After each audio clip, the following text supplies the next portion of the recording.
নমস্কার, আপনাদের সকলকে আজকের ফেসবুক লাইভে স্বাগত জানাই। আপনারা যেখান থেকে আমাদের সাথে আজকে যুক্ত হয়েছেন, আশা করি আপনারা সকলে সুস্থ রয়েছেন, ভালো আছেন এবং সুরক্ষিত রয়েছেন।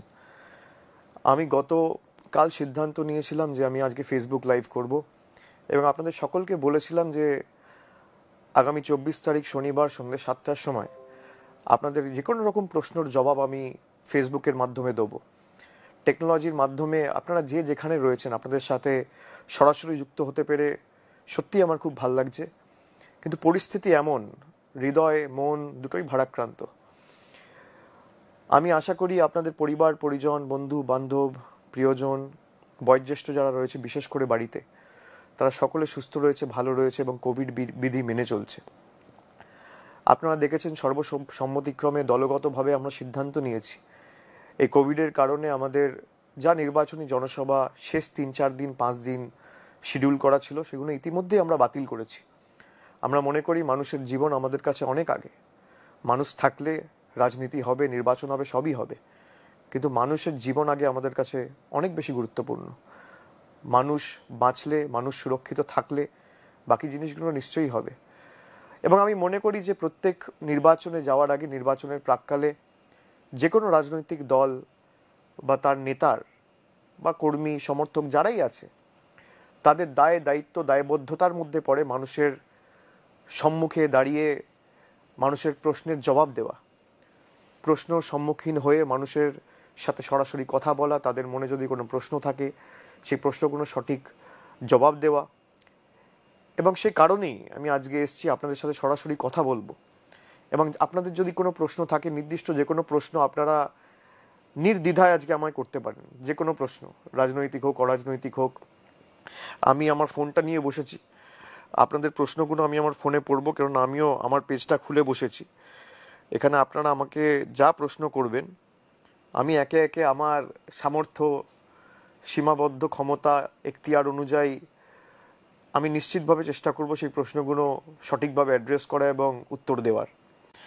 তাই প্রথমে দেখি, প্রথমে প্রশ্ন করেছে কে? প্রথম প্রশ্ন করেছে, আমি দেখতে পাচ্ছি, দীপব্রত ব্যানার্জি। দীপব্রত বলেছে, নরেন্দ্র মোদী, অমিত শাহ এবং আরও অনেক বিজেপি নেতা আপনাকে ক্রমাগত আক্রমণ করছেন। বিভিন্ন ধরনের দুর্নীতির অভিযোগ আপনার বিরুদ্ধে, আপনি কি বলবেন? না দীপব্রত, প্রথম প্রশ্ন তোমার নিচ্ছি, অনেক ধন্যবাদ। আশা করি তুমি ভালো আছো, সুস্থ রয়েছো। এই প্রশ্নের উত্তর আমি একাধিক জায়গায় দিয়েছি। আমি বলেছি যে প্রধানমন্ত্রী এবং দেশের স্বরাষ্ট্রমন্ত্রী যদি আমার বিরুদ্ধে কোনো রকম কোনো অভাব অভিযোগ করে বা রাজনৈতিক বক্তব্যের মধ্যে আমাকে আক্রমণ করে, সেটা আমার কাছে কোনোদিনই অভিশাপ না, সেটা আমার কাছে আশীর্বাদের মতো। দেশের প্রধানমন্ত্রীকে 22 কোটি ভারতের মানুষ ভোট দিয়ে নির্বাচিত করেছে। সে যদি আমাকে এসে আক্রমণ করে বা রাজনৈতিকভাবে আমাকে আক্রমণ করে বা আমার বিরুদ্ধে কোনো অভিযোগ তোলে বা আমাকে কোনো কটু কথা বলে, আমি তাকে গুরুজন হিসেবে মনে করি এবং আমি মনে করি তার অভিযোগ, তার আক্রমণ আমার কাছে আশীর্বাদের মতো। নিশ্চিতভাবে আমি এটাও বারবার বলেছি যে তারা যে অভিযোগগুলো করছে, যদি পাবলিক ডোমেনে মানুষের সামনে নিয়ে আসতে পারে অভিযোগগুলো, আমি বেশি খুশি হব। অভিযোগ করা এক জিনিস আর অভিযোগ প্রমাণ করা আরেক জিনিস।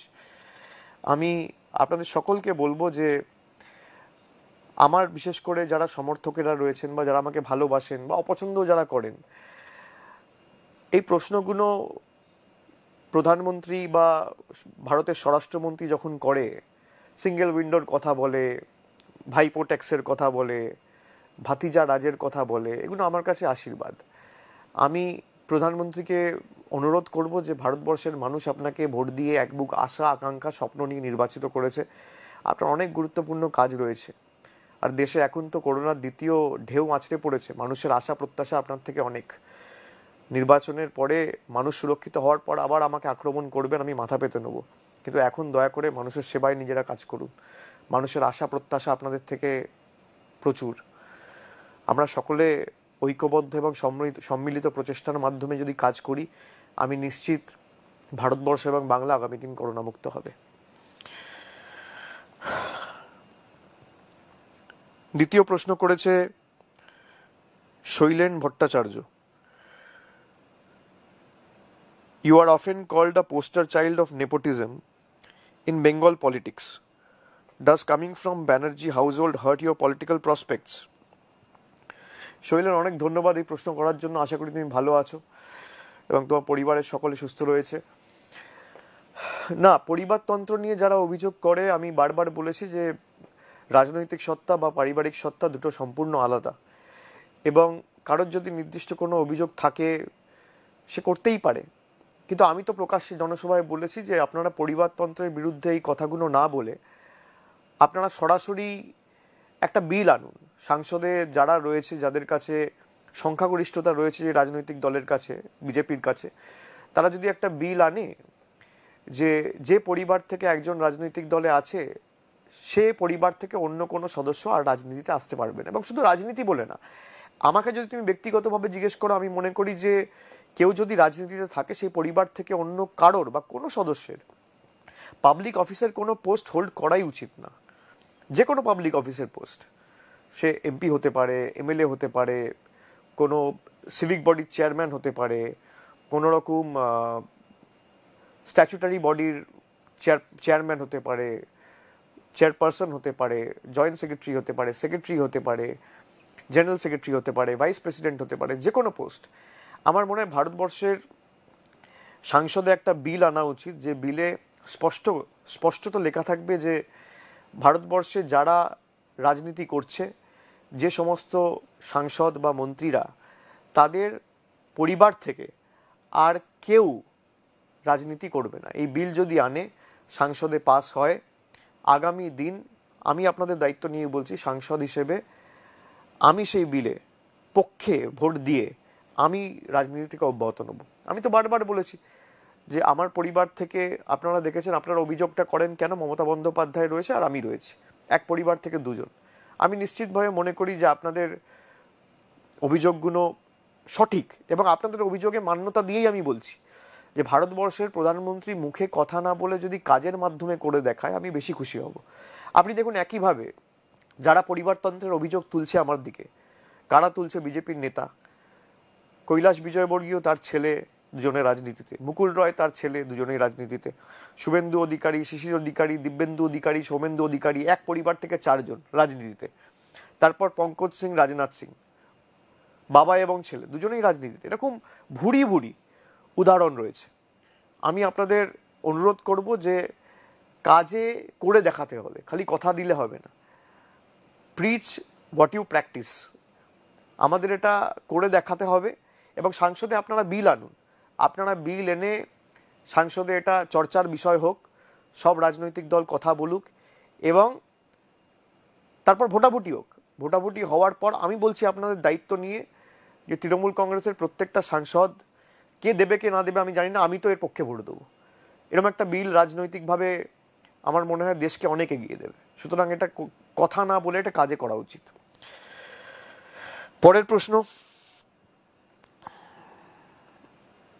পরের প্রশ্ন করেছে সুব্রত বিশ্বাস।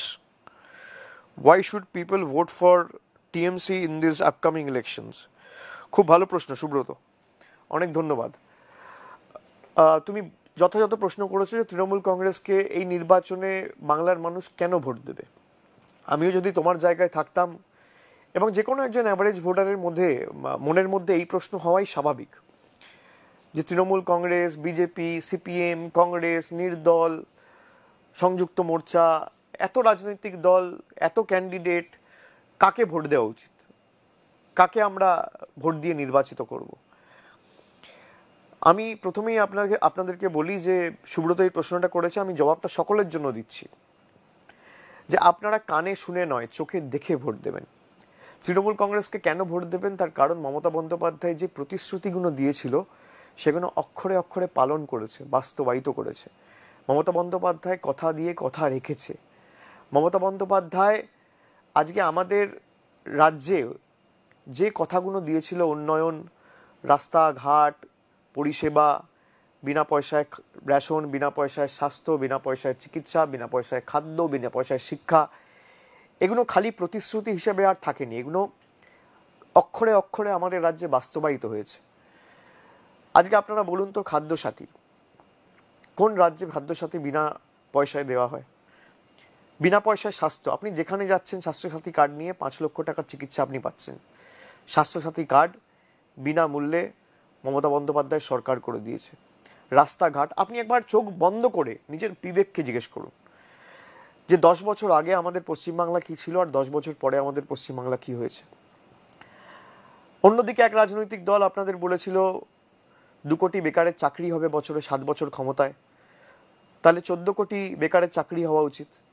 আপনি আপনার বুথে দেখুন, আপনি যে পাড়ায় আছেন সে পাড়ায় দেখুন, যে অঞ্চলের বাসিন্দা সে অঞ্চলে দেখুন, আপনারা যেখানে রয়েছেন সেখানে ভারতীয় জনতা পার্টি কটা যুবক যুবতীদের হাতে কর্মসংস্থানের নিয়োগপত্র তুলে দিয়েছে।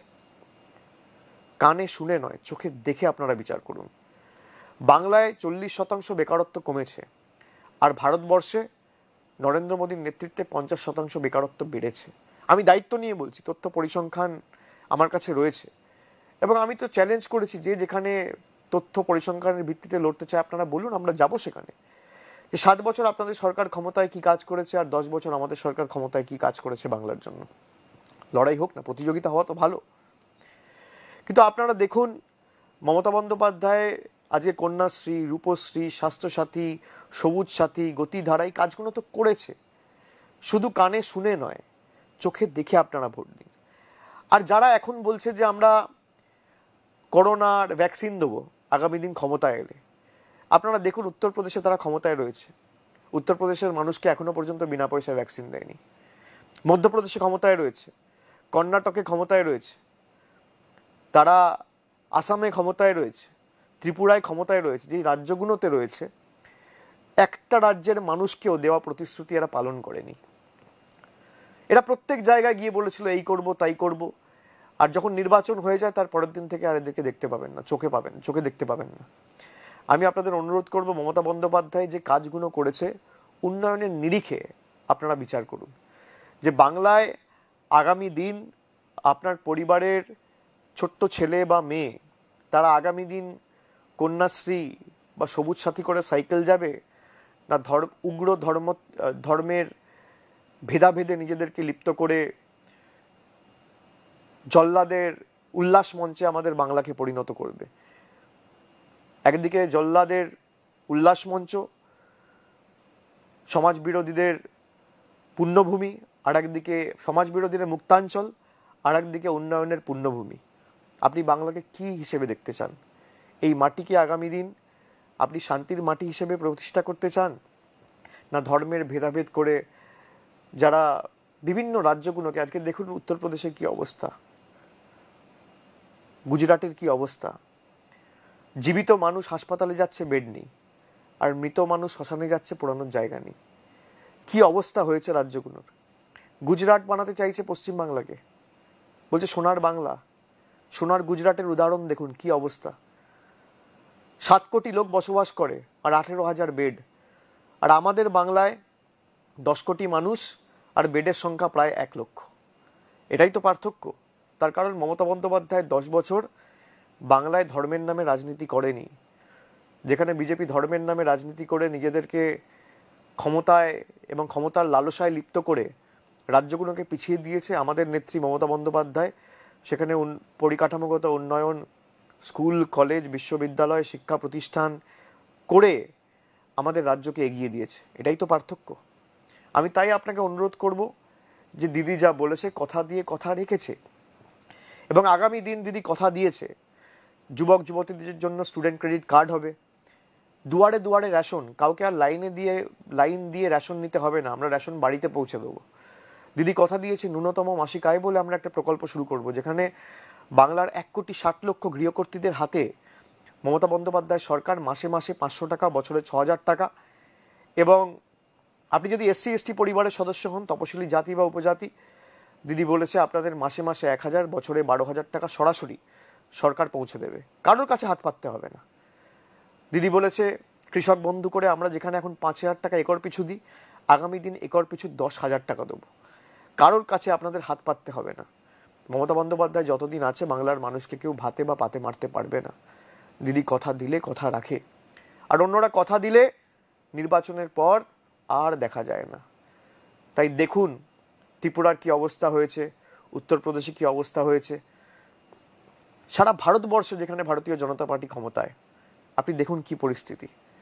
আপনি দেখুন মধ্যপ্রদেশ, গুজরাট, আসাম, উত্তরপ্রদেশ, শ্মশানে জায়গা নেই, এবং কিভাবে আজকে অক্সিজেনের অভাবে মানুষকে রাস্তায় রাস্তায় পাগলের মতো দিশেহারা হয়ে ঘুরতে হচ্ছে। এটা লজ্জার আমাদের কাছে। তাই আগামী দিন যাতে আমাদের বাংলায় এই পরিস্থিতি না হয়, তাই আমাদের দিদিকে আগামী দিন বাংলার তৃতীয়বার মুখ্যমন্ত্রী করে বাংলার সার্বিক অগ্রগতির জন্য আমাদের সকলকে সৈনিক হিসেবে এগিয়ে আসতে হবে এই মাটির স্বার্থে।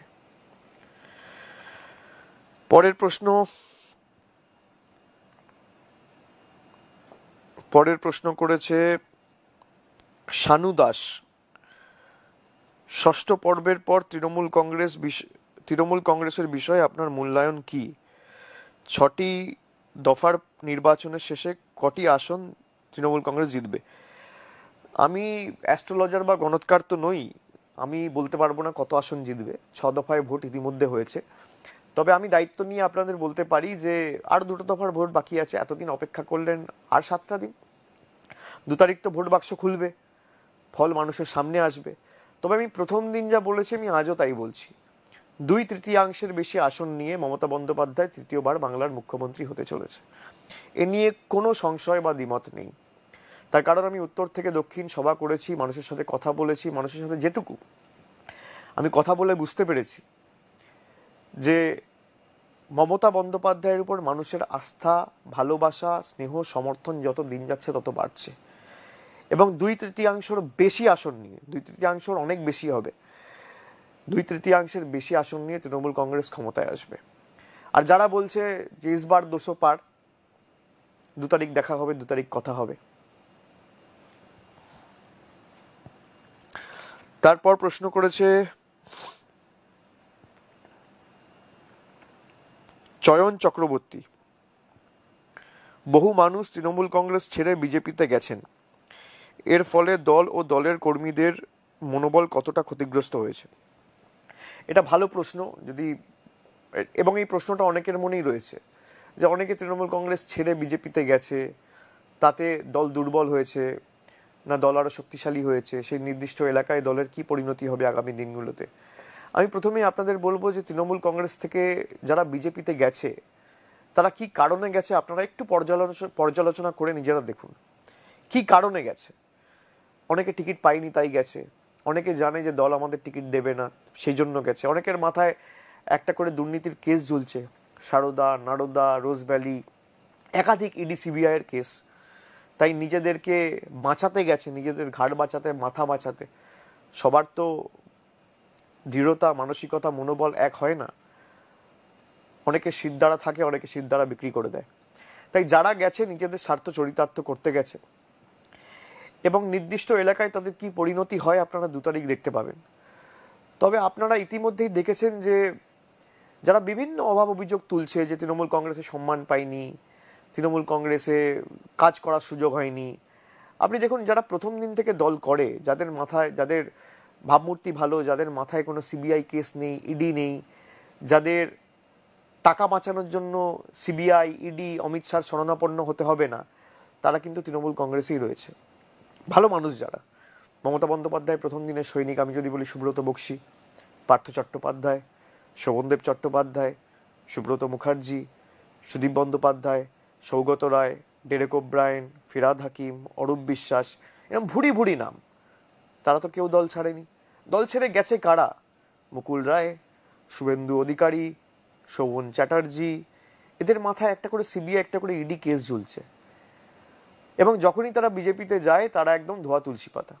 তৃণমূল কংগ্রেসে থাকলে এদের বিরুদ্ধে অভিযোগ, আর বিজেপিতে গেলে এরা ভালো। ওই যে আমি প্রত্যেকটা রাজনৈতিক জনসভায় বলি, কর্মী সভায় বলি, তুমি করলে চমৎকার আর আমি করলে বলৎকার।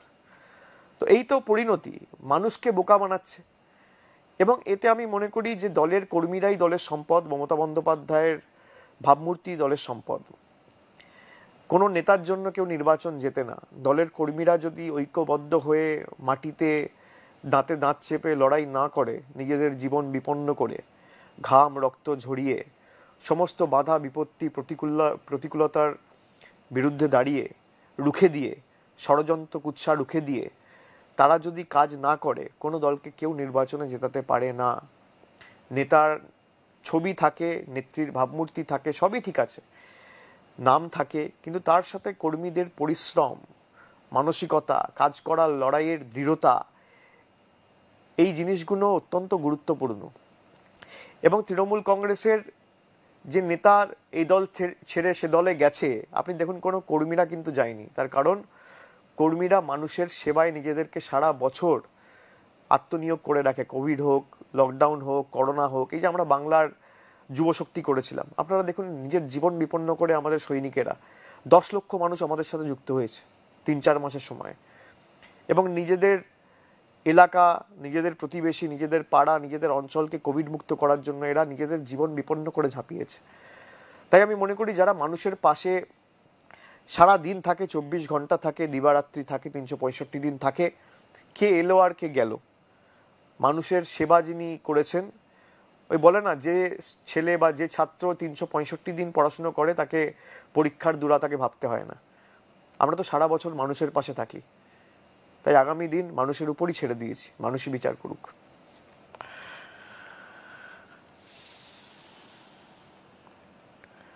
পরের প্রশ্ন করেছে অভিজিৎ সিনা বাবু। দেশে কোভিড-19 মতো একটি ভয়াবহ অতিমারির সাথে লড়াই করছে, এই অবস্থার জন্য কে দায়ী? পশ্চিমবঙ্গ কতটা তৈরি? অত্যন্ত সময়োপযোগী প্রশ্ন আমি বলবো। আমি অভিজিৎ বাবুকে ধন্যবাদ জানাই। তার কারণ হচ্ছে, আপনারা দেখেছেন যে ইতিমধ্যেই আমাদের দেশে দৈনিক কেস প্রায় 3 লক্ষ ছাড়িয়েছে।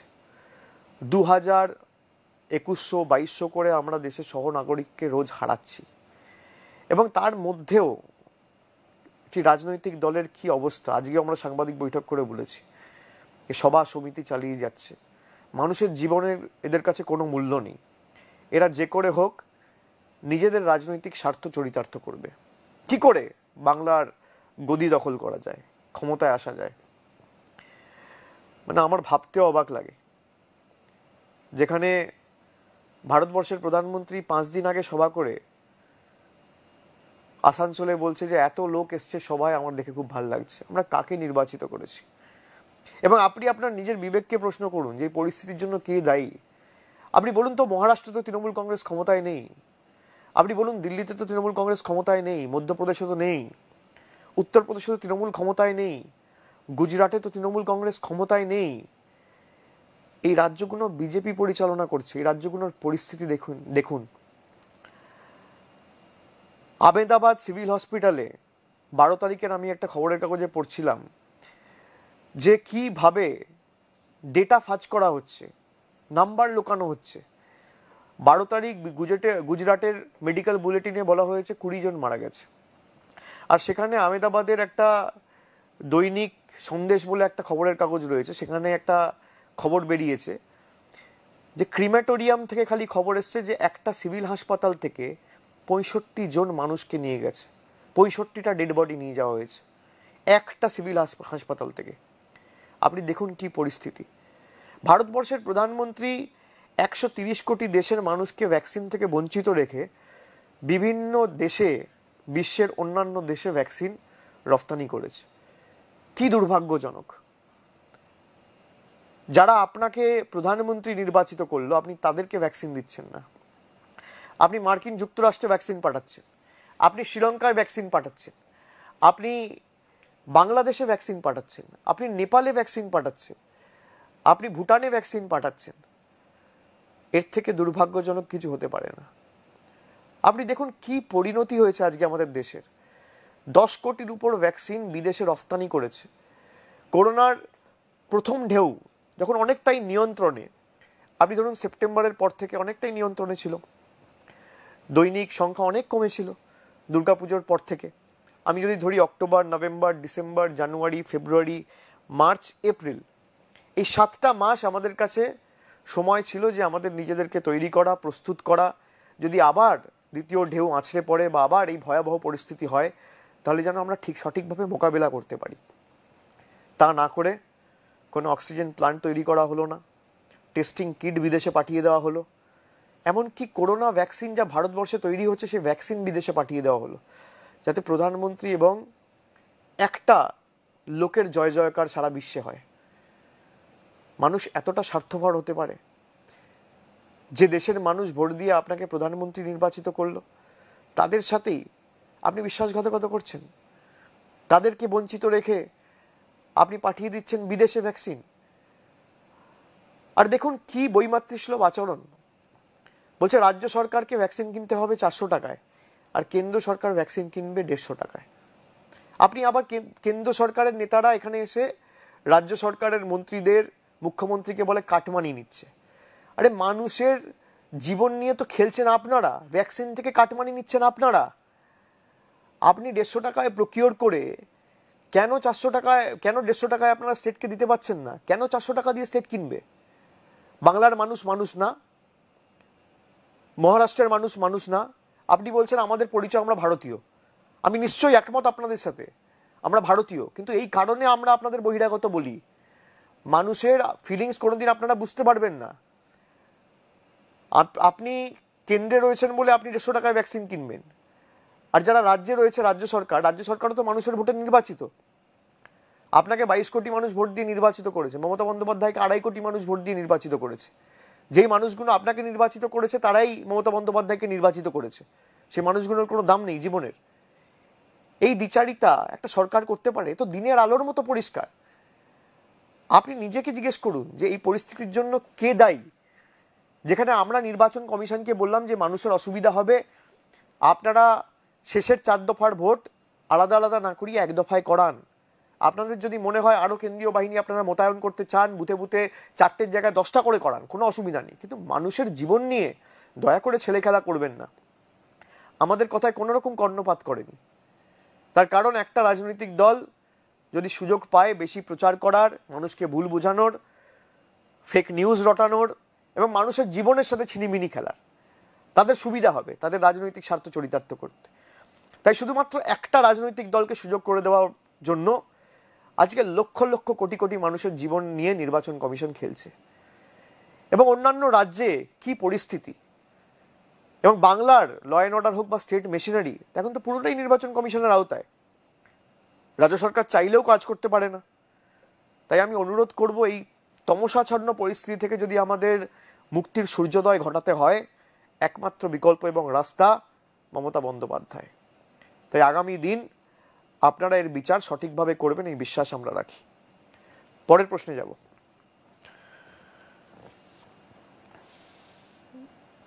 পরের প্রশ্ন করেছে, news reports show how country is running out of oxygen, what is the status of oxygen availability in West Bengal? প্রশ্ন করেছে শুভদীপ দাস। অত্যন্ত ভালো প্রশ্ন। আপনারা জানেন যে আমি যেটা বলছিলাম একটু আগে, যে 7 মাস আমরা সময় পেয়েছিলাম।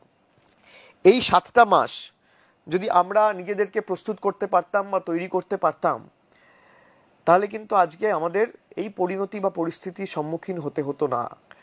আপনারা জানেন 4 দিন আগে একটা ভারতের সর্বভারতীয় সংবাদ মাধ্যম একটা খবর করেছে যে 2020 সালের এপ্রিল মাস থেকে শুরু করে 2021 সালের জানুয়ারি মাস 9,000 মেট্রিক টন, আমি আবার বলছি 900 নয়, 90 নয়, 9,000 মেট্রিক টন অক্সিজেন বিদেশে এক্সপোর্ট করেছে কেন্দ্রের সরকার। কোন রাজ্য কত অক্সিজেন পাবে এর অ্যালোকেশন করে কেন্দ্র সরকার, রাজ্য সরকার করে না। It is a centre subject, it is a central subject. আপনারা বুঝুন, এই যে সেলের ইন্ডাস্ট্রিয়াল অক্সিজেন যে প্রোডাকশন, সেলকে বলা হয়েছে যে আপনারা যত অক্সিজেন প্রডিউস করছেন এখন উত্তরপ্রদেশের দিকে ডাইভার্ট করুন। কালকে মুখ্যমন্ত্রী সাংবাদিক বৈঠক করে বলেছে বাংলা থেকে অক্সিজেন নিয়ে গিয়ে অন্য রাজ্যে দেওয়া হচ্ছে, বাংলার কাছে পর্যাপ্ত পরিমাণের অক্সিজেন রয়েছে। কিন্তু আপনি দেখুন যে কি পরিস্থিতি তৈরি করেছে ভারতবর্ষের, যেখানে আজকে ভারতবর্ষে অক্সিজেনের শর্টফল, অভাব, সেখানে খালি 7 মাসে 9,000 মেট্রিক টন অক্সিজেন, আমি আবার বলছি 9,000 মেট্রিক টন অক্সিজেন বিদেশে রফতানি করে পাঠিয়েছে কেন্দ্রের সরকার। আপনি জানেন 2020 সালে 2020 ফাইন্যান্সিয়াল ইয়ারে কত অক্সিজেন রপ্তানি করা হয়েছিল, এক্সপোর্ট করা হয়েছিল? 4,500 মেট্রিক টন। তার ডবল,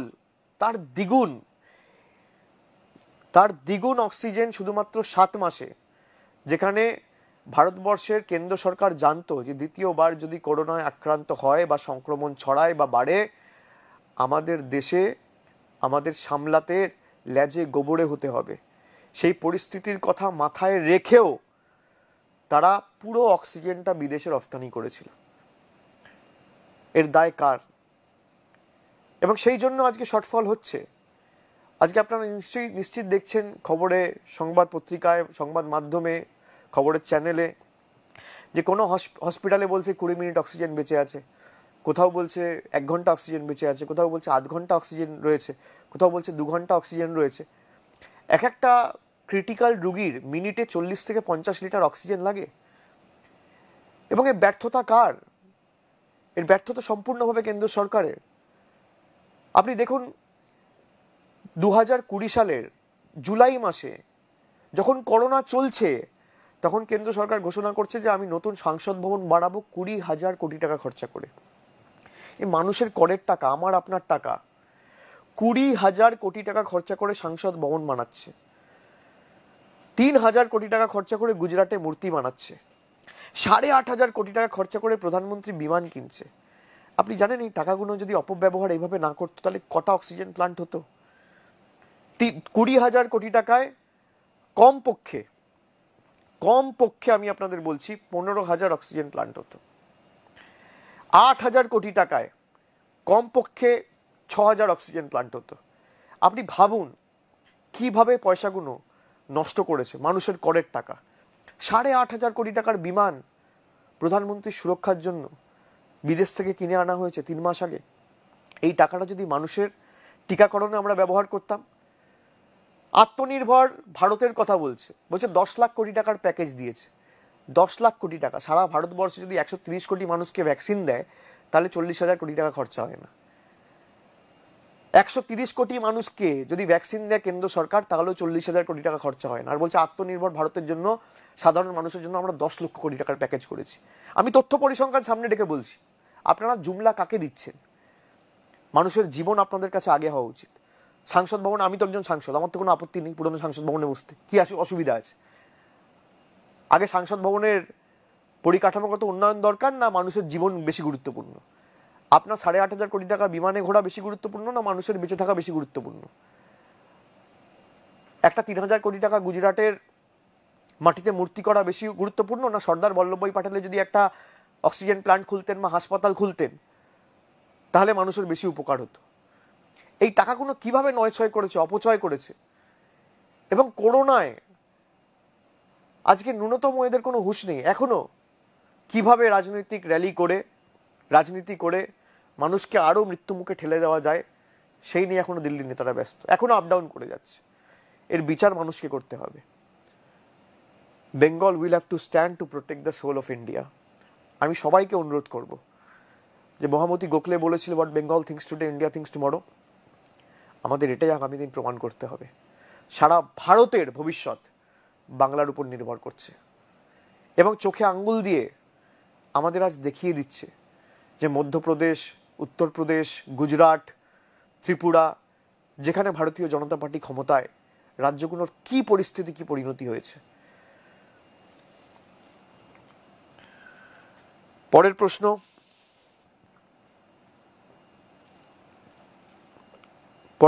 করেছে Priya Mohapatra. Do you think TMC is emerging as the main opposition in national politics with Congress gradually losing its plot? আমি প্রিয়াকে ধন্যবাদ জানাই এবং আশা করি তোমরা ভালো আছো, সুরক্ষিত আছো, বাড়ির সবাই ভালো রয়েছে। যেমন আমি আগে বলেছি যে one day is too long in politics. নিশ্চিতভাবে আমাদের এখন পুরো ফোকাসটাই হচ্ছে মানুষের পাশে থাকা। এবং মমতা বন্দ্যোপাধ্যায় কোভিড নিয়ে সাংবাদিক বৈঠক করছে, আলাদা টাস্ক ফোর্স তৈরি করেছে।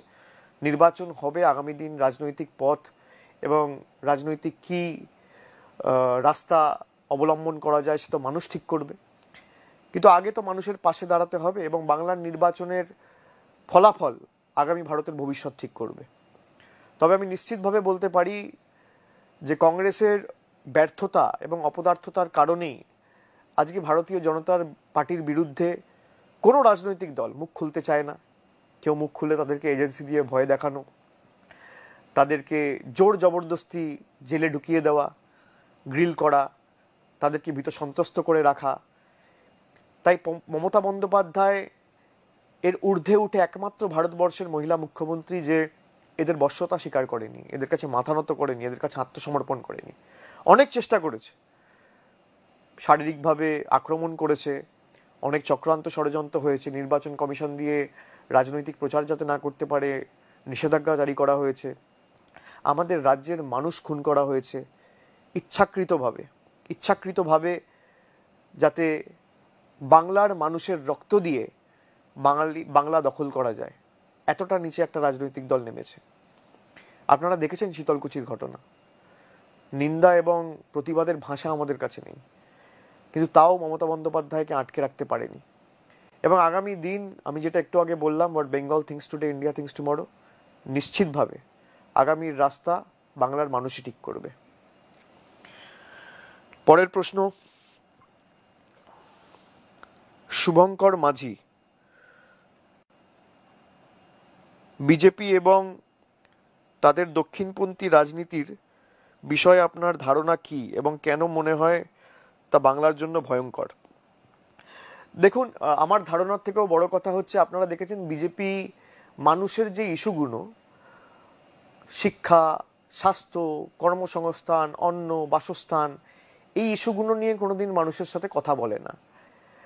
যে কি করব আগামী দিনগুলোতে, বা আমরা অন্য রাজ্যে কি করেছি, আমরা পরিকাঠামোগত উন্নয়ন কোথায় করব, আমরা কোথায় হাসপাতাল বানাবো, আমরা কোথায় 4টে শিক্ষা প্রতিষ্ঠান করব, বিশ্ববিদ্যালয় বানাবো, উন্নত মানের পরিকাঠামোগত উন্নয়ন করব, সেগুলো নিয়ে কথা বলে না। বিজেপির পুরো রাজনীতিটাই হচ্ছে ধর্মের উপর।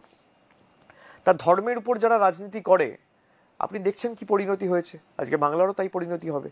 সেই জন্য আমি মনে করি যে এদের যে পন্থা বা এদের যে রাজনৈতিক বিষয় বা এদের যে রাজনৈতিক মতাদর্শ, এটা সম্পূর্ণভাবে ভয়ঙ্কর। কারণ তারা উন্নয়ন নিয়ে কোনো কথা বলে না, মানুষের জন্য কি কাজ করবে তা নিয়ে কথা নেই। আপনি বলুন, একটা রাজনৈতিক দল যদি মন্দির মসজিদ নিয়ে রাজনীতি করে আর ধর্ম নিয়ে রাজনীতি করে, ধর্ম তো আমি আমার ঠাকুর ঘরে রাখবো, আমি আমার বাড়িতে রাখবো, আমি মন্দিরে রাখবো, মসজিদে রাখবো, গুরুদ্বারায় রাখবো, চার্চে রাখবো। ধর্ম কি রাজনীতির আঙিনায় মানায়? রাজনীতি তো মানুষের স্বার্থের জন্য। তা আপনি মানুষের স্বার্থের জন্য কি করবেন?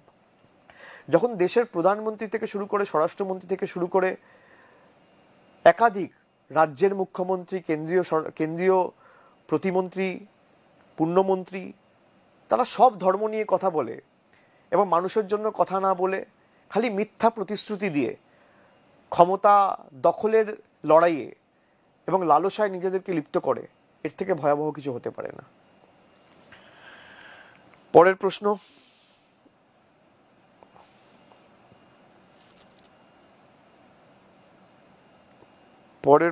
করেছে রেমো, বিজেপি দুর্নীতি নিয়ে আপনাকে আক্রমণ করছে, কয়লা খনি এবং গরু পাচার নিয়ে আপনার কি প্রতিক্রিয়া? আপনার কাছে মাসিক অনেক টাকা যায়, এটাও তারা দাবি করছে। আমি রেমোকে ধন্যবাদ জানাই এই প্রশ্নটা করার জন্য। আমি প্রথমেই বলি যে বিজেপি অনেক সময় অনেক কিছু দাবি করছে এবং সেই দাবিগুলোর একটাও জনসমক্ষে এনে মানুষের কাছে কোনো প্রমাণ তুলে ধরতে পারছে না, এটাই দুঃখের।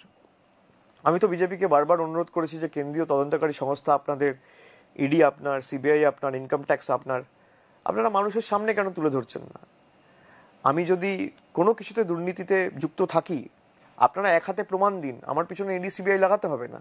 আমি তো বলেছি ফাঁসির মঞ্চ করুন, আমি সেখানে গিয়ে মৃত্যুবরণ করব। তার কারণ আমি এই কারণে বলছি যে আমি যদি দুর্নীতিতে থাকি, একটা দৃষ্টান্ত স্থাপন করুন সারা ভারতবর্ষে যে এই লোকটা দুর্নীতি করেছিল বলে এর পরিণতি এই হয়েছে, যাতে আগামী 200 বছর কোনো রাজনৈতিক দলের কোনো সদস্য বা নির্বাচিত জনপ্রতিনিধি দুর্নীতি করার আগে 100 বার ভাবে।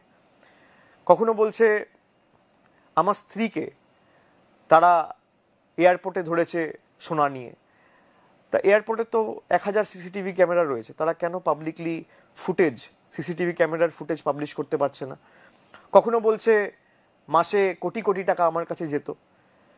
আচ্ছা আপনারা বলুন তো, মাসে বলছে 2017, 16, 18, 19, প্রথমে বলেছে লাস্ট 2 বছর শুভেন্দু অধিকারী সাংবাদিক বৈঠক করে, অমিত মালভিয়া এটা সাংবাদিক বৈঠক করে বলেছে অভিষেক বন্দ্যোপাধ্যায়ের কাছে কোটি কোটি টাকা যেত। ভাই নোটবন্দি করার পর যদি কোটি কোটি টাকা আমার কাছে আসে, আপনারা তো বলেছিলেন যে নোটবন্দি হলে কালো টাকা ধ্বংস হবে, তাহলে প্রথম ব্যর্থতা তো আপনার প্রধানমন্ত্রীর। প্রধানমন্ত্রী কথা দিয়েছিল জনসমক্ষে দাঁড়িয়ে যে 50 দিনের মধ্যে যদি আমি কালো টাকা ধ্বংস না করতে পারি আপনারা যা শাস্তি দেবেন আমি মাথা পেতে নেবো। আগে তো প্রধানমন্ত্রীকে ইস্তফা দেওয়া উচিত। তারপর দায় স্বরাষ্ট্রমন্ত্রীর, তার কারণ আপনারা বলছেন কয়লার টাকা, আপনারা বলছেন গরু পাচার। কয়লার দায়িত্বে কে রয়েছে? সিআইএসএফ। কয়লা খড়িগুলোর সুরক্ষায় কে রয়েছে? সিআইএসএফ। মাথার উপর কে রয়েছে? স্বরাষ্ট্রমন্ত্রী, নাম কি? অমিত শাহ। ওদিকে গরু পাচার কোথা থেকে হয়? গরু পাচার তো, গরু তো একটা আস্ত জন্তু, গরু তো একটা পিঁপড়ে না যে তারের নিচ দিয়ে গলে যাচ্ছে, বা একটা মশা না উড়ে চলে যাচ্ছে। তা তারের নিচ দিয়ে যদি বা তারের মধ্যেখান দিয়ে যদি কেউ গলে, গরু গলে, তাহলে সীমান্তের সুরক্ষায় কে আছে? Border security force. দায়িত্ব কার? হোম মিনিস্টারের। হোম মিনিস্টারের নাম কি? অমিত শাহ। আগে পদত্যাগ করা তার উচিত। আর যারা বলছে এই টাকা আমার কাছে যেত, আমি তো প্রশ্ন করতে চাই যে কেন্দ্রীয় স্বরাষ্ট্রমন্ত্রী এবং তার দফতরের আধিকারিকরা তার কথা না শুনে যদি আমার কথা শোনে, তাহলে আগে তো তার পদত্যাগ করা উচিত। এবং আমার কাছে যদি মাসে কেউ বলছে 30 কোটি 35 কোটি আসতো, তাহলে অমিত শাহর কাছে আর পীযূষ গোয়েলের কাছে কত যেত? এই প্রশ্নটা আমি রাখলাম আজকে। যে আমার হাফতা শুভেন্দু অধিকারী জিজ্ঞেস করেছে, বলেছে যে আমার কাছে নাকি এত টাকা এসে পৌঁছাতো, তাহলে যার পদলেহন করে তিনি ভারতীয় জনতা পার্টিতে জয়েন করলেন তার কাছে কত টাকা পৌঁছাচ্ছে পরের বার দেখা হলে নিশ্চিতভাবে তাকে জিজ্ঞেস করবেন।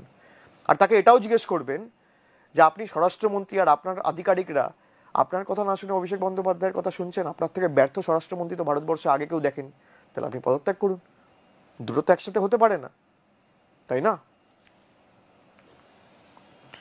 পরের প্রশ্ন,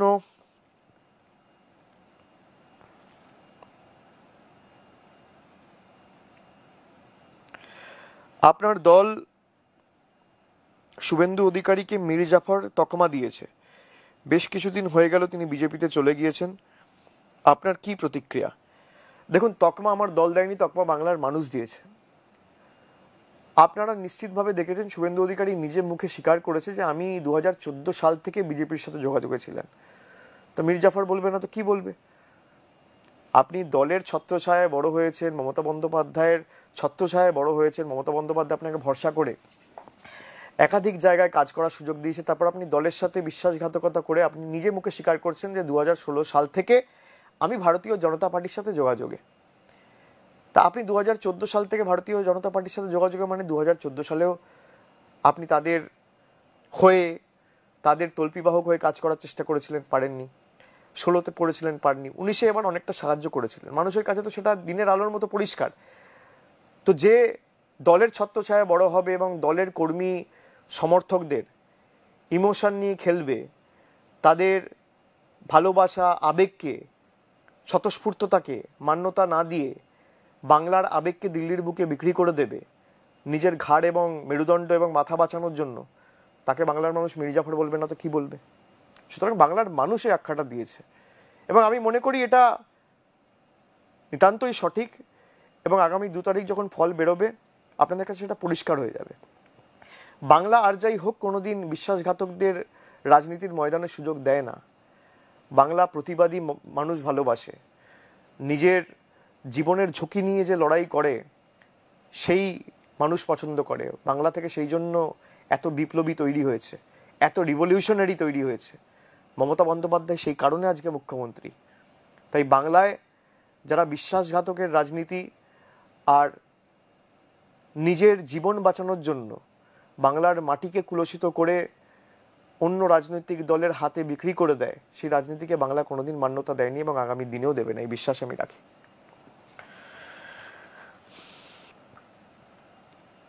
পরের প্রশ্ন করছে তন্ময় ঢালি। প্রশান্ত কিশোর এবং আইপ্যাক আপনাদের সাথে কাজ করছে, এই নিয়ে আপনার প্রতিক্রিয়া কি? না, আমি প্রথমেই বলবো যে তন্ময়কে, প্রশান্ত কিশোর আমাদের সাথে এবং আইপ্যাক 2 বছর ধরে আমাদের সাথে যুক্ত হয়েছে, আপনারা জানেন, এবং তারা তাদের মতো করে কাজ করছে। দলের যে কোনো নীতি বা দলের যে কোনো সিদ্ধান্ত, দলের একটা নীতি নির্ধারণ কমিটি রয়েছে, সেই কমিটি থেকে ঠিক হয়। মমতা বন্দ্যোপাধ্যায়ের নেতৃত্বে সেই কমিটি মিটিংয়ে বসে এবং কথা বলে, এবং সেইখান থেকে সিদ্ধান্তগুলো হয়, সেখান থেকেই কাজগুলো হয়, সেখান থেকে দল ঠিক করে আগামী দিনে কিভাবে দল কাজ করবে। প্রশান্ত কিশোর এবং আইপ্যাক তারা তাদের মতো কাজ করছে, গ্রাউন্ডে কাজ করে পার্টির কাছে তাদের যা রেকমেন্ডেশন রয়েছে বা পার্টির কাছে যে সংবাদগুলো তাদের পৌঁছানো দরকার বা খবরগুলো পৌঁছানো দরকার, সেগুলো তারা সঠিক সময়ে পার্টির কাছে পৌঁছে দিচ্ছে। পার্টির পাশে ঠিকমতো দাঁড়িয়ে কোন সময়ে কার ভূমিকা কি, একটা নিশ্চিতভাবে তাদের একটা নেটওয়ার্ক কাজ করছে, এবং পার্টি সেগুলো, সেই ইনপুটগুলো কনসিডার করে কোথায় কি করণীয় সেটা নীতি নির্ধারণ কমিটির নেতৃত্বে, মমতা বন্দ্যোপাধ্যায়ের নেতৃত্বে সেই সিদ্ধান্তগুলো পার্টি নেয়। তার মানে এই নয় যে কোনো নির্দিষ্ট ব্যক্তি বা কোনো নির্দিষ্ট সংস্থা দলকে ওভারটেক করে নিয়েছে বা দল চালাচ্ছে। দল দলের মতো চলছে, দলের নেত্রী মমতা বন্দ্যোপাধ্যায় দল পরিচালনা করে নীতি নির্ধারণ কমিটির নেতৃত্বে, এবং সেই কমিটি 7 জনের কমিটি রয়েছে, 21 জনের একটা কমিটি রয়েছে। সেই কমিটি মিটিংয়ের, সুব্রত বক্সির নেতৃত্বে যখন মিটিং হয়, সেখানে আলোচনা করে বিভিন্ন বিষয় নিয়ে আগামী দিন কি রণকৌশল হবে এবং কিভাবে কাজ করবে, দলের আগামীর পথ কিভাবে হবে, সেটা ঠিক হয়।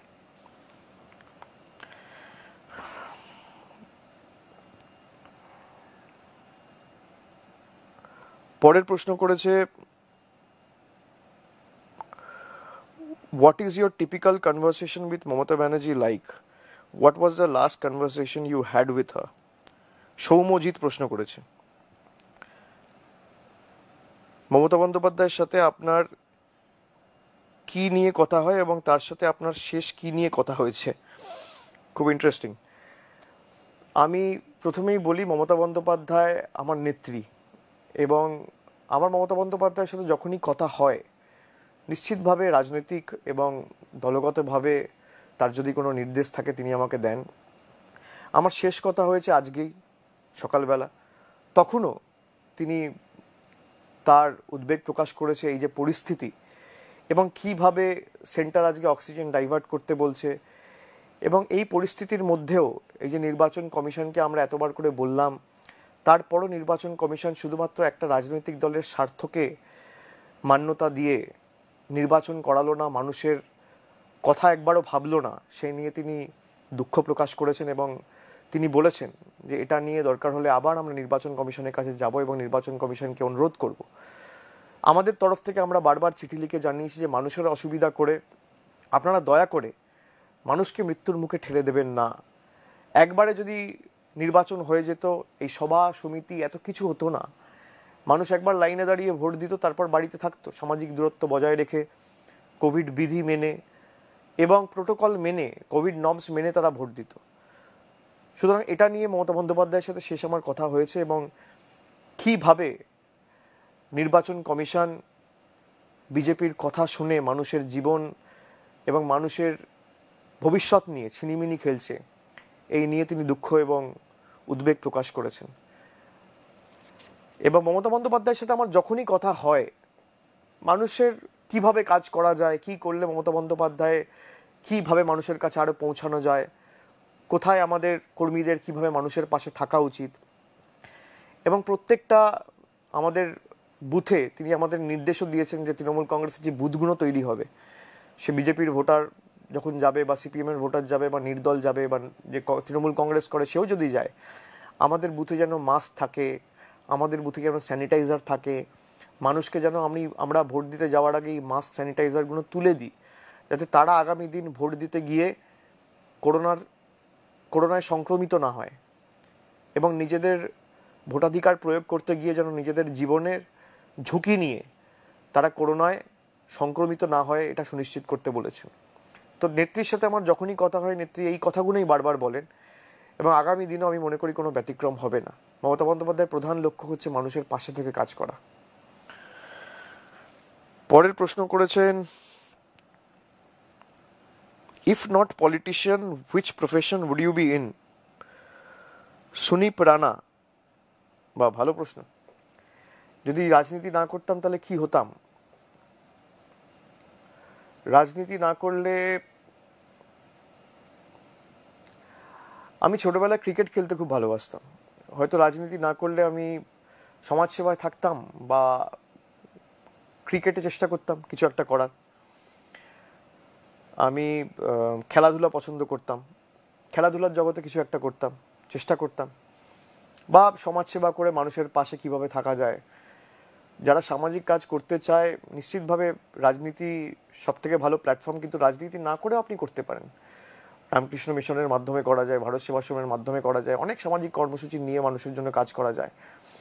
যাদের মানসিকতা রয়েছে, মনোবল রয়েছে, কাজ করার তাগিদ রয়েছে, তারা অনায়াসে কাজ করতে পারে।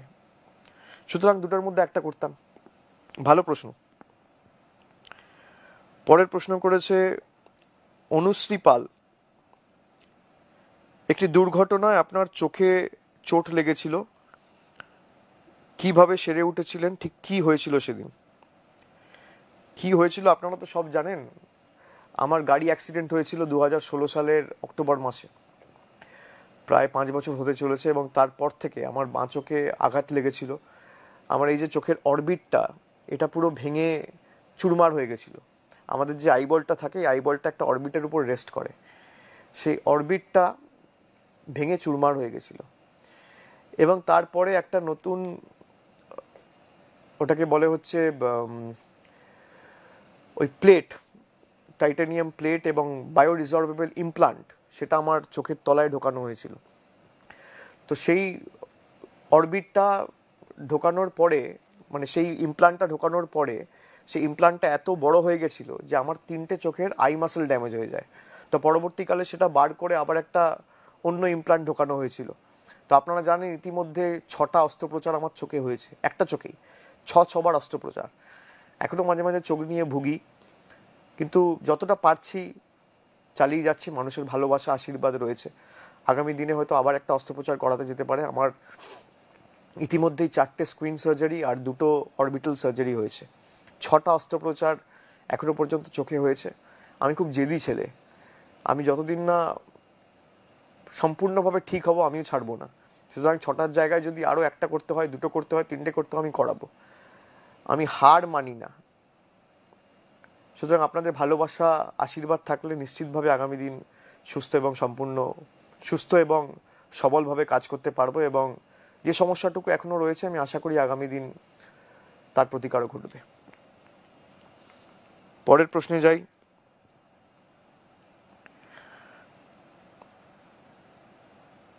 শুভেন্দু, দিলীপ ঘোষ, মিঠুনের মতো বিজেপি নেতারা কোভিড নিষেধাজ্ঞা না মেনে এবং উপেক্ষা করে রাজনৈতিক সভায় মানুষদের ডেকে এনে তাদের জীবন বিপন্ন করছেন। এই নিয়ে আপনার কি মতামত? অনুশ্রী পাল প্রশ্ন করেছে। না, আমি তো প্রথমেই আপনাদের বললাম যে আপনাদের কাছে পরিষ্কার। আপনারা দেখুন, মমতা বন্দ্যোপাধ্যায় একদম টুইট করে সঙ্গে সঙ্গে বলে দিয়েছে, আমরা চাই, শুনুন, এই যে 500 লোকের মিটিং হচ্ছে, এটাও না হোক। আমি তো নিজে টুইট করে বলেছি যে 500 লোকের জায়গায় যদি 600 লোক হয়, ইলেকশন কমিশন তো গিয়ে গুনছে না যে 499টা লোক হয়েছে না 501টা লোক হয়েছে। আপনি কি গিয়ে গুনছেন? ইলেকশন কমিশনে কোনো লোক গিয়ে গুনছে না। কেউ হেলিকপ্টার নিয়ে নামছে, তাকে দেখার জন্য 2000-4000 লোক জমে যাচ্ছে। ওখানে যদি একটা লোকের সংক্রমণ থাকে, 500 লোকের মধ্যে ছড়িয়ে যাবে। দায় কার? এই পার্টিগুলোর, এই নেতাগুলোর এবং ইলেকশন কমিশনের। মানুষকে মৃত্যুর মুখে ঠেলে দিয়ে মানুষের জীবন বিপন্ন করে এরা রাজনৈতিক সভা সমিতি চালিয়ে যাচ্ছে। আমি আপনাদের অনুরোধ করব যে আগামী দিন আপনি চিনুন এদের। আপনারা দেখুন, ভোট দিতে যাবেন সেদিনকে ঠিক করবেন যে একদিকে মমতা বন্দ্যোপাধ্যায় মানুষের কথা চিন্তা করে সমস্ত রাজনৈতিক সভা সমিতি কর্মসূচি বাতিল করে দিচ্ছে। আমি নিজে আমার সব সমিতি কর্মসূচি বাতিল করে দিচ্ছি। আমি পারতাম না 500টা করে মিটিং করতে? আমি পারতাম না ভার্চুয়াল মিটিং করে পৌঁছাতে, সব জায়গায় 500টা করে স্ক্রিন রেখে করতে? কিন্তু আমি জানি সেটা হয় না। আপনি কি করে গুনবেন যে 499টা লোক রয়েছে, 480টা রয়েছে না 500টা রয়েছে না 510টা রয়েছে? 500-র নামে 5000 লোক হয়ে যায়। এটা কোনোদিন সম্ভব নয়। আমি নির্বাচন কমিশনকে অনুরোধ করব যে আপনাদের যদি এখনো ন্যূনতম মনুষ্যত্ব বা মানবতা থাকে, আপনারা এই 500 লোকের মিটিংও ইমিডিয়েট ক্যান্সেল করুন। আপনারা সুযোগ করে দিয়েছেন ভারতীয় জনতা পার্টিকে মিটিং করার জন্য, আপনারা সুযোগ করে দিয়েছেন অন্যান্য রাজনৈতিক দলকে মিটিং করার জন্য। কেন মানুষের জীবন বিপন্ন করে রাজনীতি হবে? এর বিহিত হওয়া দরকার। সভা সমিতি সব বাতিল করুন। আপনারা ভোট এক দফায় করবেন না, আপনারা সভা চালিয়ে যাবেন, সমিতি চালিয়ে যাবেন। বাংলার মানুষ মনে রাখবে এবং এর জবাব আগামী দিন ঠিক পাবেন। আমি এটুকুই বলবো, মানুষের উপর ছেড়ে দিন, মানুষ বোকা নয়, মানুষের উপর ছেড়ে দিন, মানুষ আগামী দিন জবাব দেবে। তারা দেখুক না যে যেখানে দৈনিক 3 লক্ষ করে কেস হচ্ছে, 2000 করে লোক মারা যাচ্ছে, যেখানে বাংলায় 12,000 কেস হয়েছে, সেখানে এখনো ইভেন কি আজও মিটিং করেছে। আজকে দুদিন আগে নির্বাচন কমিশন নিষেধাজ্ঞা জারি করার পরও আজকে প্রায় 10,000 লোক নিয়ে বৈষ্ণবনগরে মিটিং করেছে এবং তার সাংবাদিক বৈঠক করে আমরা প্রকাশ্যে এনেছি। বিজেপির রাজ্য সভাপতি মিটিং করছে, এরা নাকি সোনার বাংলা করবে। এই হচ্ছে তাদের সোনার বাংলার নমুনা। হয় গুলি করে জোর জবরদস্তি বাঙালি খুন করে মারো, আর নইলে করোনা ছড়িয়ে দিয়ে মানুষকে মৃত্যুর মুখে ঠেলে দাও। এই হচ্ছে তাদের সোনার বাংলার মডেল। তা আগামী দিন আপনারা জবাব দেবেন, এই বিশ্বাস আমি রাখি। পরের প্রশ্ন করেছে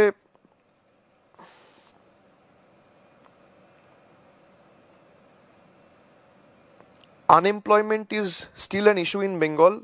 As a young face, what are your thoughts and how would you want to address this problem? এই প্রশ্ন করেছে সোনা ঘোষ। আমি সোনাকে ধন্যবাদ জানাই, কিন্তু সোনাকে বলবো যে আপনি জেনে রাখুন যে ভারতবর্ষের যা পরিস্থিতি, আমাদের ভারতবর্ষে একটা সংস্থা রয়েছে, centre for monitoring of Indian economy, যাকে আমরা সিআইএমই বলি। সেই সিআইএমইর তথ্য এবং পরিসংখ্যান অনুযায়ী আপনারা নিশ্চিত জানলে খুশি হবেন যে গত বছরে ভারতবর্ষে যেখানে বেকারত্ব বেড়েছে 50%, বাংলায় বেকারত্ব কমেছে 40%। এবং তারা তথ্য প্রকাশ করে মানুষের মধ্যে জনসমক্ষে নিয়ে এসছে যে এক বছরে 88 লক্ষ এমএসএমই ইউনিট তৈরি হওয়ার ফলে 1,35,000 সরাসরি নতুন কর্মসংস্থানের সুযোগ বাংলার মাটিতে তৈরি হয়েছে এই করোনার পরিস্থিতির মধ্যেও। গুজরাটে যেখানে সংখ্যাটা হচ্ছে 60,000, মানে গুজরাটের 2.5 গুণ, মধ্যপ্রদেশের থেকে 3 গুণ বেশি, উত্তরপ্রদেশের থেকে 3 গুণ বেশি।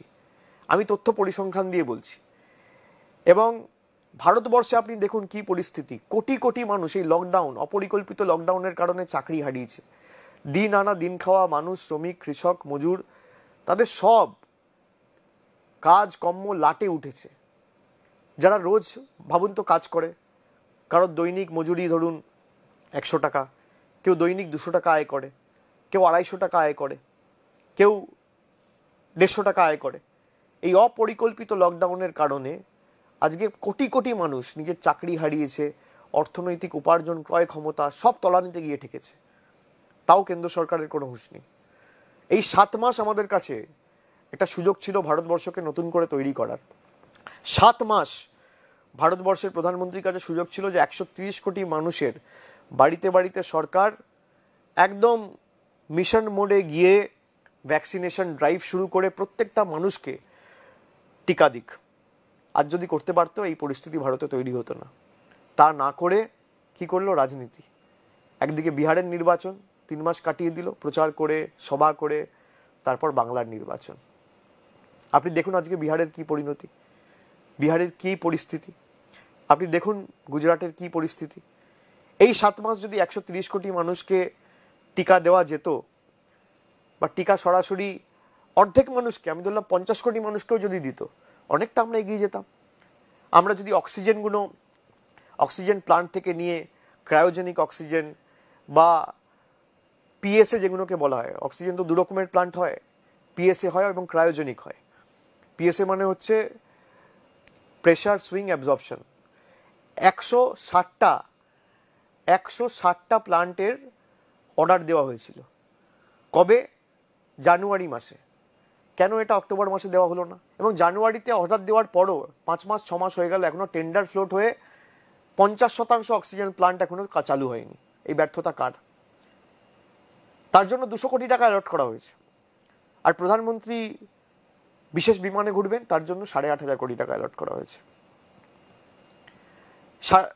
সারা ভারতবর্ষের মানুষকে যদি আমি টিকাকরণ করাই, সবাইকে যদি আমি টিকা দিই, তাহলে 40,000 কোটি টাকা খরচা। তা না করে 20,000 কোটি টাকা খরচা করে, 10,000 কোটি টাকা খরচা করে আমি একদিকে সাংসদ ভবন বানাচ্ছি আর একদিকে নিজের প্রচার করছি। এই মানুষ মেনে নেবে না। এই 7 মাস আমরা কিভাবে রাজনীতির নোংরা খেলায় নেমে কোথাও এজেন্সি ব্যবহার করেছে, কোথাও মানুষের জীবন নিয়ে খেলা করেছে, কোথাও কেনা বেচা করেছে, কোথাও দল ভাঙিয়ে নেতা কিনেছে, এমএলএ কিনেছে, সরকার তৈরি করেছে, কোথাও সরকার ফেলেছে। এই কাজগুলো না করে যদি কেন্দ্র সরকার তার অর্ধেক সময় মানুষের সুরক্ষার জন্য দিত, আজকে এই পরিণতি হতো না। আমি এখনও অনুরোধ করব আপনাদের যে বাংলার মানুষ এবং ভারতবর্ষের মানুষের জীবন নিয়ে ছেলেখেলা করবেন না। রাজনীতি আগামী দিন করার অনেক সময় পাবেন, ঘোড়া কেনা বেচা, এমএলএ কেনা বেচার সুযোগ অনেক পাবেন। আগে মানুষগুলোকে বাঁচান। আপনাদেরকে ভোট দিয়ে মানুষ নির্বাচিত করেছে এক বুক স্বপ্ন নিয়ে। আজকে মানুষ বুঝতে পারছে যাকে কেন্দ্রের সরকারে বসিয়েছি তাকে ভোট দিয়ে নির্বাচিত করা আর খাল কেটে কুমির আনা এক। এখনো বোধোদয় হওয়া উচিত আপনাদের। তাই আমি মনে করি যেভাবে আজকে এই অপচয় করা হয়েছে 7 মাস সময়, এটা যদি আমরা সঠিকভাবে ব্যবহার করতাম, আমরা অনেকটা পরিস্থিতি নিয়ন্ত্রণে আনতে পারতাম। পরের প্রশ্ন করেছে চুমকি রায়, এত ব্যস্ততার মধ্যেও পরিবারের জন্য কিভাবে সময় বার করেন? সন্তানদের সাথে আপনি কিভাবে সময় কাটান এবং আপনার সমীকরণ কি? না, আমি প্রথমত খুব একটা সময় পাই না পরিবারের সাথে কাটানোর জন্য, বিশেষ করে 2019-এর পর থেকে যেভাবে কাজ শুরু হয়েছে। এবং তাও চেষ্টা করি যতটা পারি। সপ্তাহে 5 মিনিট 10 মিনিটের বেশি সময় পাওয়া যায় না। কিন্তু আমার পরিবারে যারাই আছে তারা জানে যে আমি যে কাজটা করছি সেই, এবং যাদের সাথে লড়াই করছি তারা কিভাবে মানুষের জীবন বিপন্ন করে নিজেদের স্বার্থ চরিতার্থ করতে এই খেলায় নেমেছে। এবং তারা জানে বলে আমি ধন্যবাদ জানাই তাদেরকে যে তারা সম্পূর্ণভাবে সবসময় আমার সাথে সহযোগিতা করে। আমার মা হোক, বাবা হোক, স্ত্রী হোক, আমার মেয়ে হোক। আমি খুব একটা সময় পাই না, তাও চেষ্টা করি যতটা সময় রয়েছে আমি গিয়ে অন্তত 5 মিনিট 10 মিনিট করে সপ্তাহে তাদের সাথে কাটাই। এবং আগামী 2 তারিখের পর একটু সময় পেলে নিশ্চিতভাবে তাদের সাথে কাটাবো, আমি কথা দিয়েছি তাদেরকে। পরের প্রশ্ন, কি করেন অবসর সময়ে? আপনার কি করতে ভাল লাগে? আপনার শখ কি কি? প্রশ্ন করেছে পায়েল চক্রবর্তী। অবসর সময় এখন নেই। অবসর সময় যখন ছিল, আমি অবসর সময় খুব একটা পাই না। তাও অবসর সময়ে আমি চিন্তা করি যে কি করা যায়। অনেকটা সময় চিন্তা করেই কাটাই, ভাবি যে কি করলে আরও ভালো কাজ করা যায়, কিভাবে আরও নতুনভাবে মানুষের পাশে দাঁড়ানো যায়। এখন তো আগে বই পড়তে ভালোবাসতাম, এখন বই পড়ার অভ্যাসটা শেষ হয়ে গেছে। এখন ওয়েব সিরিজ এত ওটিটি প্ল্যাটফর্ম চলে এসছে।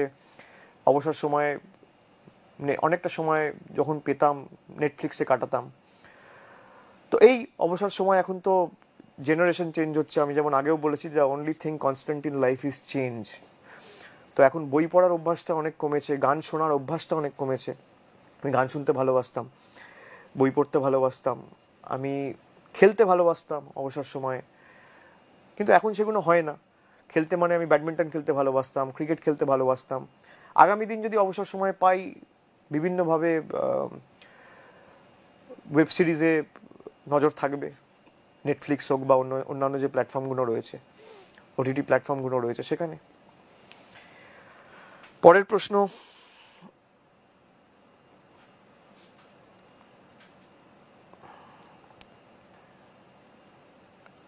আচ্ছা, আমি দেখতে পাচ্ছি আপনাদের কোভিড রিলেটেড অনেক কথা আপনারা জানাচ্ছেন, কোভিড রিলেটেড অনেক সমস্যার কথা আপনারা জানাচ্ছেন। এখানে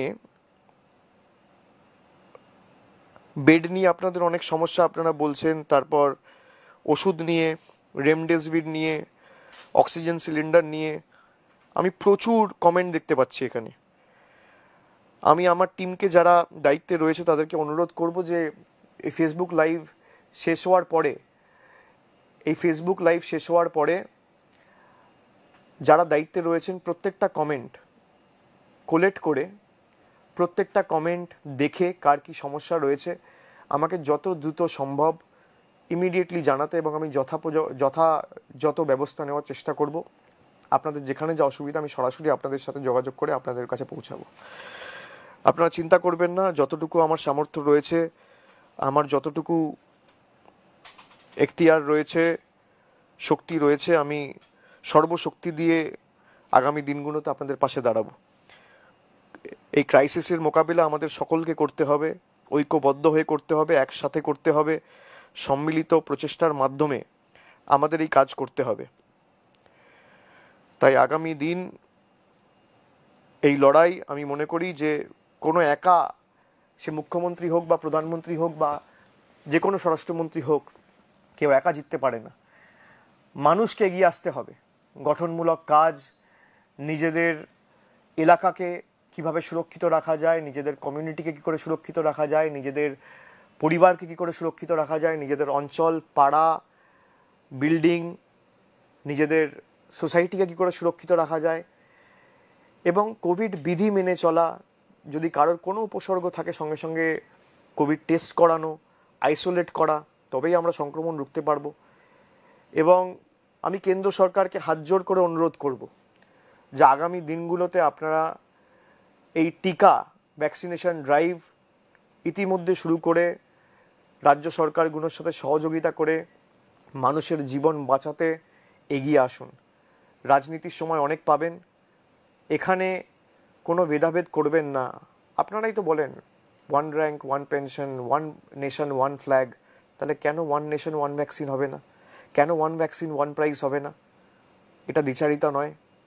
প্রাইভেট হসপিটালে কেউ গিয়ে 600 কিনবে, স্টেট গভর্নমেন্টকে কিনতে হবে 400 টাকায়, আপনি 150 টাকায় কিনছেন। সেখানেও তো যে তৈরি করেছে যে সংস্থা SII, Serum Institute of India, সে বলছে আমি এখানেও প্রফিট কামাচ্ছি, তারপরে আপনি 400 টাকায় বিক্রি করছেন, মানে প্রায় 300 গুণ বেশি দামে। এই প্রফিট কার পকেটে যাচ্ছে? মানুষের মৃত্যু নিয়ে যারা খেলছে সেই টাকা নিয়ে কি করবে? এই অক্সিজেন সিলিন্ডার বাইরে চলে যাচ্ছে।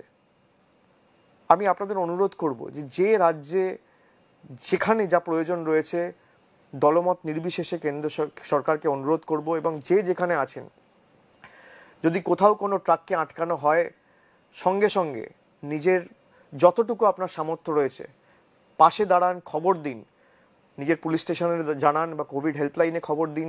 সে দিল্লির ট্রাক হোক, সে মধ্যপ্রদেশের ট্রাক হোক, সে বাংলার ট্রাক হোক, এবং কী করে আমার একটা পদক্ষেপের মাধ্যমে আমি একটা জীবনকে বাঁচাতে পারি, সেটাই আমার এখন প্রধান গুরুত্ব হওয়া উচিত। আমি সকলকে অনুরোধ করব যে আগামী দিনগুলো আপনারা ভালো থাকবেন, সুস্থ থাকবেন, খুব প্রয়োজন না হলে বাড়ি থেকে বেরোবেন না। তবে আগামী দিন এই কষ্টে, এই যত কষ্ট হচ্ছে, এই বাধা বিপত্তি এবং যে প্রতিকূলতাগুলো সম্মুখীন আমরা হয়েছি, আগামী দিন এর জবাব দেওয়ার জায়গা কিন্তু ভোট বাক্স। আমাদের যত কষ্ট হোক, দয়া করে দরকার হলে 2টো মাস্ক পরে, হাতে গ্লাভস পরে আপনার নির্ধারিত পোলিং স্টেশনে যাবেন। এর বিরুদ্ধে জবাব একমাত্র আমাদের ভোটের বাক্সে দিতে হবে। আমরা যদি চাই বাংলা সুরক্ষিত থাকুক, উন্নয়নের পক্ষে রায় দিতে হবে। মানুষের জীবন সুরক্ষিত রাখতে গেলে যাতে আগামী দিনগুলি গুজরাট না হয়, মধ্যপ্রদেশ না হয়, উত্তরপ্রদেশ না হয়, এবং বাংলা শ্মশানে পরিণত না হয়, আগামী দিন নিজেদের ভোটাধিকার নিজেদেরকে প্রয়োগ করতে হবে। লাইন যত লম্বা হোক, দীর্ঘায়িত হোক, একদিন কষ্ট হবে। আমরা এই কষ্টের বিহিত চেয়েছিলাম, নির্বাচন কমিশন মানেনি। তাই আমি হাত জোর করে সকলকে অনুরোধ করব যে আমার কষ্ট হলেও কাকে ভোট দেবেন আপনার ব্যক্তিগত সিদ্ধান্ত, কিন্তু ভোট দিন। Exercise your franchise, exercise your voting rights. as they say, bad candidates are elected by good citizens who do not vote. আপনার এক একটা ভোট মূল্যবান, এবং যারা আপনার জীবন নিয়ে ছিনিমিনি ছেলেখেলা করেছে তাদের যোগ্য জবাব দেওয়ার জায়গা আগামী দিন কিন্তু ভোট বাক্সে। আগামী দিন যত কষ্ট হোক, 26 তারিখ এবং 19 তারিখ 2 দফায় ভোট আছে। আপনারা নিজের ভোটাধিকার প্রয়োগ করুন এবং উন্নয়নের পক্ষে রায় দিয়ে যাতে আমরা আমাদের এলাকা, আমাদের রাজ্য, আমাদের জেলা, আমাদের মাটিকে করোনামুক্ত করতে পারি এবং ধর্মের উগ্রতা থেকে বাঁচিয়ে সার্বিক উন্নয়নকে অব্যাহত রেখে আগামী দিন বাংলাকে বিশ্ব দরবারে নতুন করে বিশ্ববন্দিত করতে পারি, সেই স্বার্থে রায় দিন। আপনারা সকলে ভালো থাকুন, সুস্থ থাকুন। অনেকক্ষণ কথা হলো, আগামী দিন আবার দেখা হবে। ভালো থাকবেন, সুস্থ থাকবেন। পরিবারের সকলকে, বয়োজ্যেষ্ঠ যারা আছে আমার প্রণাম জানাবেন, ছোটদের ভালোবাসা এবং সতীর্থদের অভিনন্দন।